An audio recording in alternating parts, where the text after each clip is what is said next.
ప్రభుత్వం ఎప్పటికైనా సరే సీరియస్‌గా ఆలోచన చేయాలి. ఆంధ్రప్రదేశ్‌లో సొమ్ములని దోచేస్తున్నటువంటి మాఫియా ఎవరు? ముఠాలు ఎవరు? ఇప్పుడు లిక్కర్ షాపులకి సరుకు సప్లై అయితే రాష్ట్ర ప్రభుత్వమే జేయాలి గదా! కానీ ఇప్పుడు ఇవాళ పట్టుబడ్డటువంటి మద్యం అనంతపురం జిల్లా ఆ సరిహద్దుల్లో తాడిపత్రి దగ్గర పట్టుబడ్డటువంటి మద్యం లారీల్లో ప్రత్యేక అరలు ఏర్పడేసి గోవా మద్యం తెస్తున్నారు. గత కొన్నాళ్ల నుంచి జరుగుతున్నది ఏంటయ్యా అంటే ప్రభుత్వం ఇచ్చే మద్యాన్ని అధికారికంగా చూపెడుతూ ఈ నాన్ పెయిడ్ లిక్కర్ అంటే ట్యాక్స్‌తో సంబంధం లేని లిక్కర్ అమ్ముతున్నారు. ఈ స్టాక్ ఇక్కడ కనబడతా ఉంటది. మందు తాగేవాడు తాగుతూనే ఉన్నాడు. ఎవడు మందు ఆపలేదు. ఇక్కడ ప్రభుత్వానికొచ్చే సొమ్ము అప్పనంగా మింగేస్తున్నారు.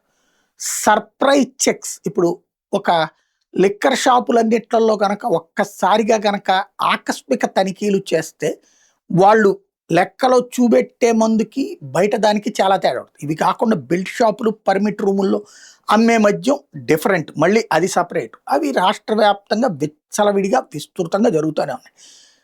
లూజ్ సేల్స్ అనేటటువంటిదేమో పర్మిట్ రూముల్లో జరుగుతోంది. అట్లాగే ఈ దాన్నేమంటారు బెల్ట్ షాపులు ప్రతి ఒక్క మద్యం దుకాణానికి అరడజను దాకా ప్రైవేట్‌గా మద్యం దుకాణాలు నడుస్తున్నటువంటి పరిస్థితి. వీటన్నిట్లలో కూడా ఈ గోవా లిక్కర్ తీసుకొచ్చి అమ్ముతున్నారు. ఇప్పుడు దానికి సాక్ష్యం తాజాగా పట్టుబడ్డటువంటిది. అరలలో దాచి మరీ తీసుకొస్తున్నటువంటి మద్యం. ఓవరాల్‌గా ప్రభుత్వానికి వచ్చేటటువంటి సొమ్ముని మింగేస్తున్నటువంటి పరిస్థితి. జగన్ అధికారంలోకి వచ్చే నాటికి 7,000 కోట్ల రూపాయల ఆదాయం వస్తే దిగిపోయే నాటికి 25,000 కోట్ల రూపాయల ఆదాయం వచ్చేది.